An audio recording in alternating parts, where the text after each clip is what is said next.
Thank you. So before we even begin, I will just define the word procrastinate. And according to Merriam-Webster, they're kind of mean actually, it means to be slow or late about doing something that should be done.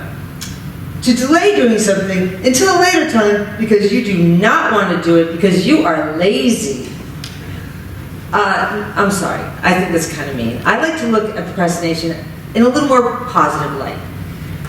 First, let's just see. Who here decides to do something and then just does it? Raise your hand. Okay. Who here procrastinates? All right, all you people who did not raise your hand, you're just procrastinating. Because eventually everybody does it. It's a human trait. And you know, it's not necessarily a bad thing all the time. I procrastinated for about 30 years before I started my career, and I love it, so I always felt kind of guilty. And what I do is I write and illustrate children's books. But you would not procrastinate to say I had no talent as a child. I mean, come on. Would you ever say, oh yeah, definitely gonna grow up to be a writer and an illustrator of children's books? I mean, to be paid to draw. Her head, her skull is showing.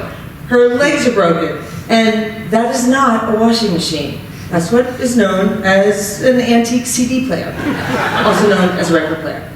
This actually was homework for my 7th grade French class, and I was supposed to use my French vocabulaire, and I called her Mabel Molière, Molière being a French name, and this homework actually planted a seed that 30 years later would become the book that a major New York publishing company bought and published and distributed and into bookstores all over the country. So how did I use procrastination to make that happen? I'm just going to put that off for now, and I'll tell you later. Turns out there's positive or active procrastination and negative or passive procrastination. But the ancient Greeks and Romans actually looked at procrastination in a positive light. They thought it was time to, ponder things and decide what you're going to do and kind of consider things before you go forth. It wasn't until the Puritans and that whole stitch in time saves 9 business that procrastination was viewed as negative behavior, as actually dysfunctional. Sitting around eating Cheetos all day would be considered negative procrastination, passive procrastination. And passive procrastinators are actually frozen when they have a task that they cannot deal with. They are late with their, whatever they have to do, their responsibilities and stuff like that. I didn't even know the definition of the word procrastination when I wrote my first story. This is my Papa Louie and me. This is how old I was about when I wrote my first story. Do you want to hear it? Okay. Went like this. My Papa Louie has fake teeth. He takes them out. It makes me laugh. The end. I got a little older and I started telling stories through art. And I told this one. This story was about a mom and her son who wanted to go hang out at the zoo on a stone wall. Obviously, that is a stone wall. And just enjoy the day at the zoo. I got a little older and I started watching The Walking Dead decades before it was on. I don't know. And there's another washing machine. And the word there is spelled wrong. So I was dying to be a children's writer and illustrator. And I couldn't spell and I couldn't draw. But I made it work somehow someday. I got a little older and I started making little books for friends and family. And this was for my brother's birthday. And I saw, when I found this in my mom's attic, I found all this old stuff, and the text and the pictures actually work together to create the humor, which is something I like to do in my books now.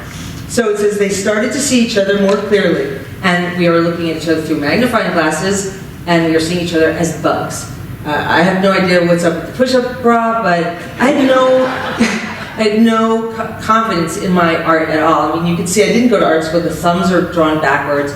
I wanted desperately to be a children's author and illustrator, but I had no confidence in my abilities, so I just kept putting it off. I procrastinated and I started doing other things, other creative outlets that I felt like I could do, like Halloween costume. And I actually won $2,000 for this Halloween costume. So was I procrastinating, or was I actively procrastinating and using that time to develop my artistic abilities? Passive procrastinators don't use procrastination for positive reasons. They actually use it to avoid things. Whereas active procrastinators decide to procrastinate in order to energize them and help them get what they have to get done. In 2012, Professor Frank Partnoy published this book, Wait, where he recommends waiting to do certain things. Like, for example, apologizing. We are taught, go apologize right away. And if you think about it, when you wait to apologize, that actually may have a benefit to you and the person maybe that you either have to apologize or if they have to wait, because you have time to think about your feelings and come to the table and talk about whatever happened in a calmer way with more insight. And, you know, it's not only that kind of thing that may help, I mean, developing your skills and all that, but also in this day and age when we are zooming around, texting, Facebook messaging, Instagramming, everything so fast, I know that personally I feel guilty if I get an email and I don't answer right away. Or I know that so often we text someone and if we don't get an answer right away, we think maybe somebody's mad at us.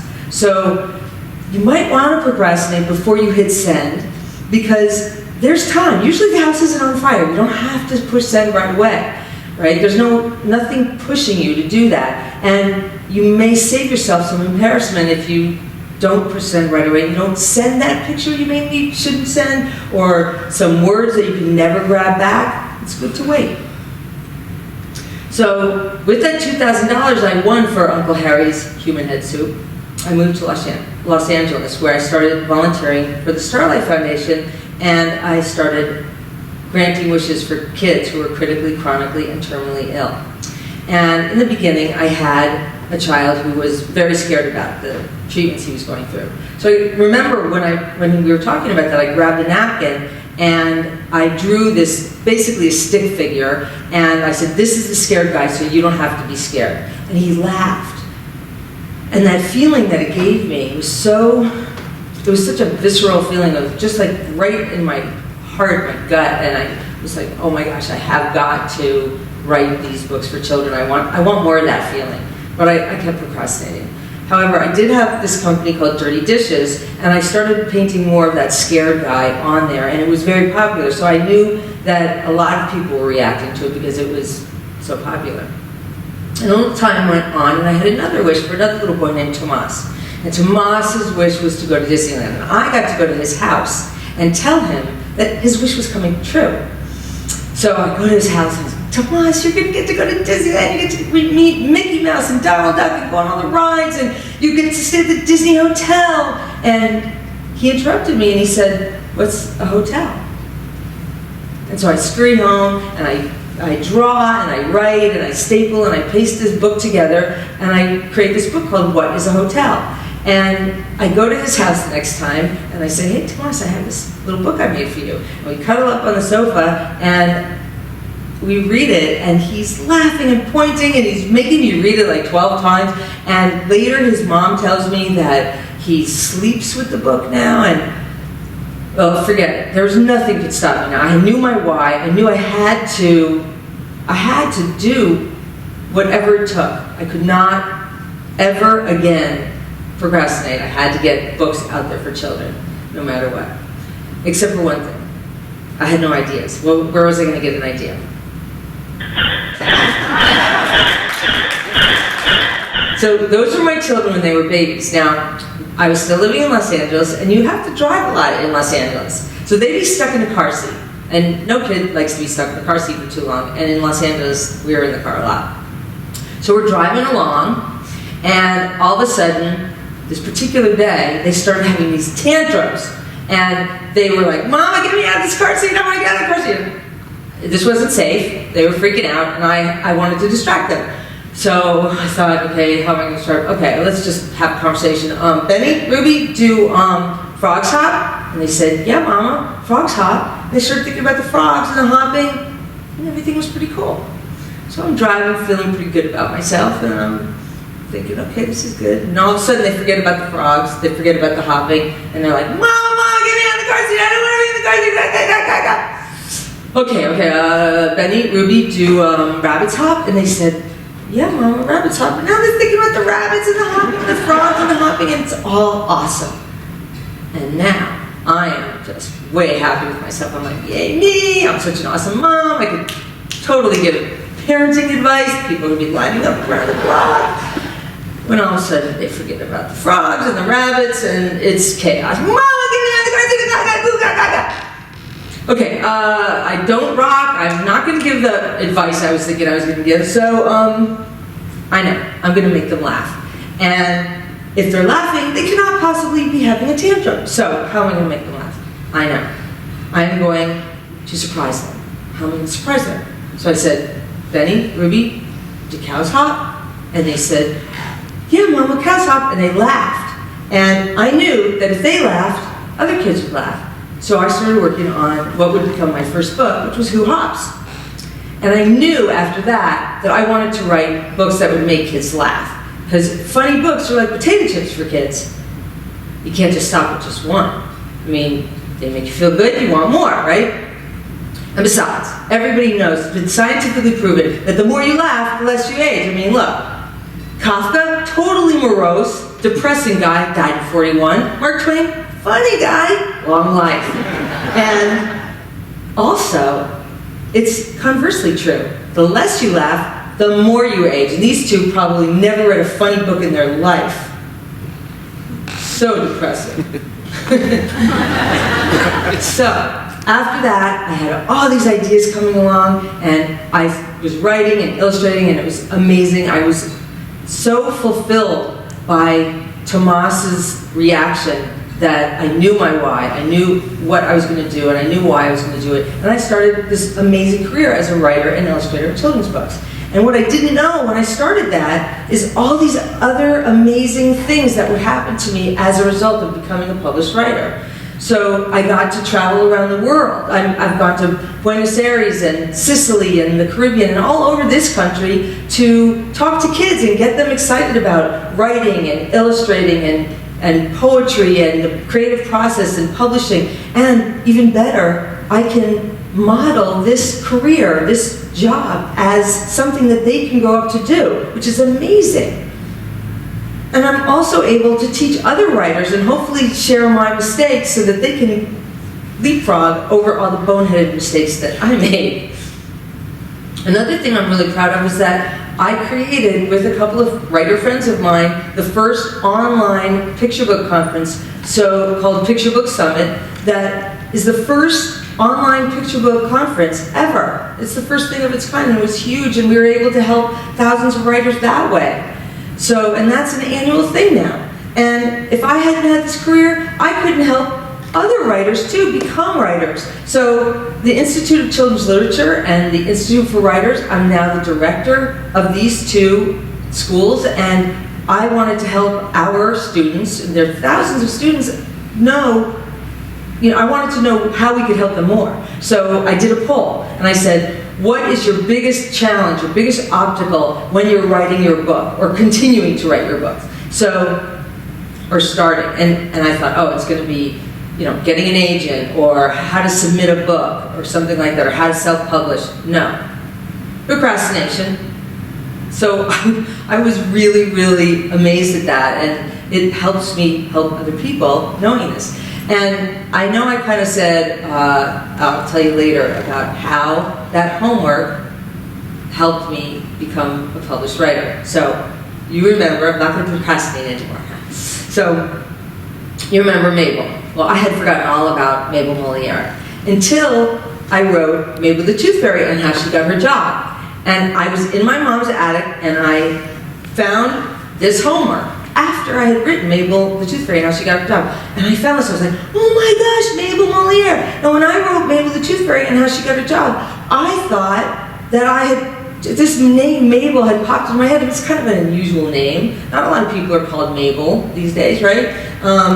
The name's kind of gotten a little hit now, but when I wrote it, nobody was being called Mabel. So I thought, wow, that's amazing. It planted a seed, and then I really started freaking out because Moliere, Moeller. There's no way that is not connected. There is no way. So somehow I was actively procrastinating all those years from 7th grade, 30 years later, wrote that book. I don't recommend procrastinating for 30 years. But I do think that active procrastination can help in the creative process. Now, fear also has a big part in procrastination. If you're scared to do something, it's easy to put it off, so easy, and I know about this. I sold this book to Harcourt, and I was scared because I was thinking, how am I going to draw these more realistic cartoony people? And I thought, okay, well, I know what I'll do. I can't procrastinate this anymore. I was going to be late on my deadline, so I took photographs to use as reference. So I asked Miss Sugarman, and I kid you not, that is my daughter's kindergarten teacher's name.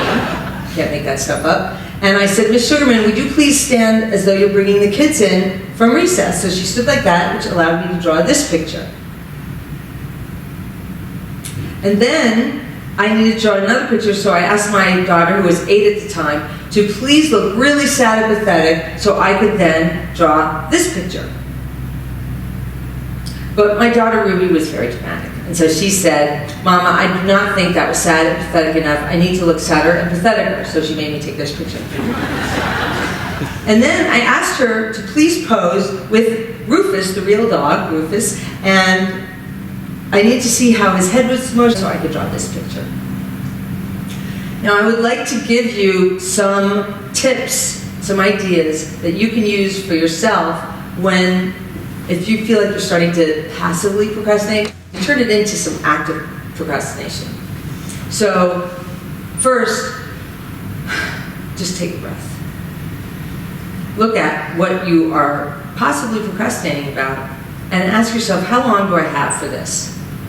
What goal am I going for, and how long do I have to do it? And at the same time, ask yourself, what am I getting out of procrastinating? Am I avoiding possible failure, and even possible success, which can also be kind of scary sometimes? Am I avoiding the responsibility of something or the anxiety of doing whatever I'm trying to do? And am I getting more attention from whoever is going to have to rescue me when I don't do what I have to do? Also, if you're trying to reach a goal, and you keep finding yourself, well, I couldn't fit it in, I'm too busy, I've got too much to do, make an appointment with yourself. If you're trying to write a book, for example, something I know a lot about, make an appointment with yourself either every day or every other day, whatever is good for you. Put it actually into your calendar. If you have a digital calendar, make it beep you. Those alarms come up, and keep that appointment with yourself. It's a real appointment. What you're doing is important. Make an appointment as though it is a dentist appointment or lunch or dinner with a friend, whatever. Make it real. Yeah, you gotta unplug. Because if you don't unplug, that black hole time suck that is the internet will totally suck you back in, and you can easily get distracted. And, oh, I just ran out of time. I've been on Facebook for 3 hours. Right? And if you don't have the strength to do that, there's a million different apps that you can download to block yourself.